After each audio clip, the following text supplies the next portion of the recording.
Thank you, Mr. Chair and members. I'm pleased to present AB 2144, which would establish minimum staffing ratios in our Department of State hospitals.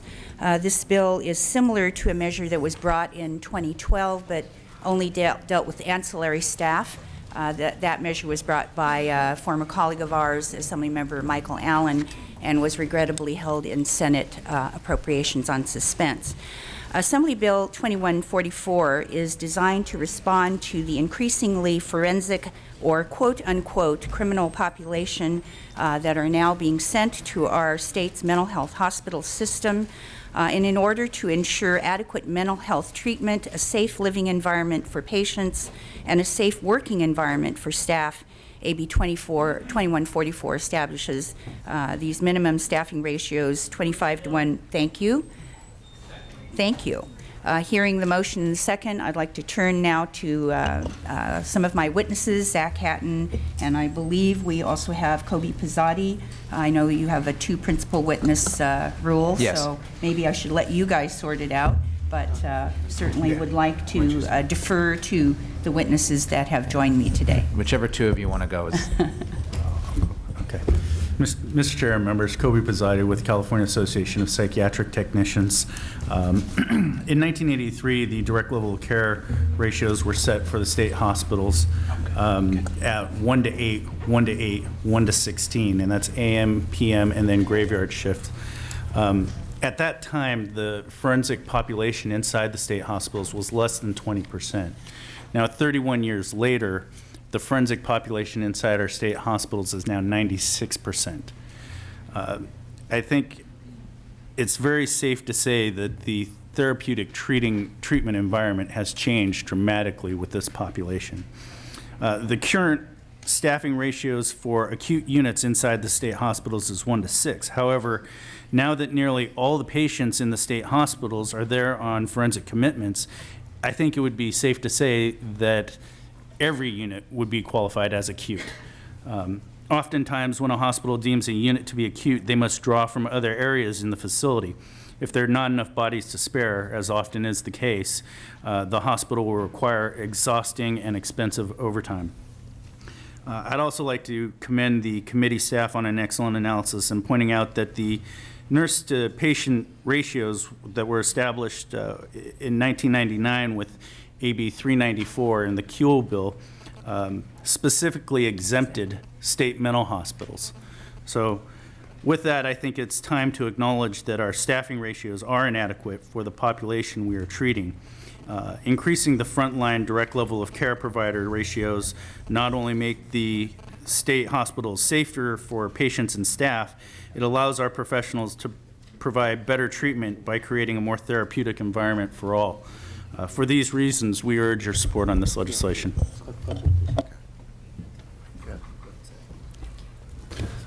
All right, so I'm Zach Hatton, recreation therapist. I represent ASME Local 2620, and Dr. Frischman's going to get into a little bit more detail about this. I just want to remind everybody that right now for our ancillary staff, we're at a 1 to 35 average ratio. So that means some units, like mine on an admission unit, I have 15 patients. That means other of my members will have patient caseloads of 1 to 45 or 1 to 55 or even higher. Thank you. I urge your yes vote. Dr. Richard Frischman, staff psychiatrist and chief of staff at DSH Napa. And I wanted to just say that the length of stay is prolonged due to increased caseloads caused by inadequate staffing and less frequent contact with patients. So the flow of patients is slowed. Patients are waiting longer in the county jails to come into the hospital, and taxpayers suffer the financial burden. When staff are burdened with caseloads exceeding 1 to 25 or 1 to 15, in the case of admissions, they are less available for individual therapy, less available for group therapy, less available for consultations in specialty areas, and serving on medical staff committees to improve the quality of patient care. There's also less time to review charts, including sources of medical records outside the current treating facility. And they do not, when there's a decrease in staff. They cannot fully provide relief when other clinicians are away on leave, sick, or subpoenaed to appear in court. Patients and staff are more fearful of their own safety.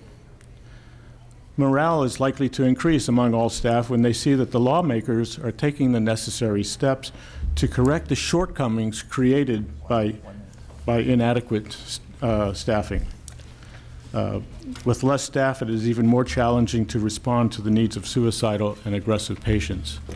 I have submitted to you a memorandum signed by over a dozen of our appointed and elected officers at Napa State Hospital. I urge you to vote in favor of this bill. Thank you. So what we did is we allowed people to stack their time a little bit, but our rule's still 2 witnesses. So other witnesses in support.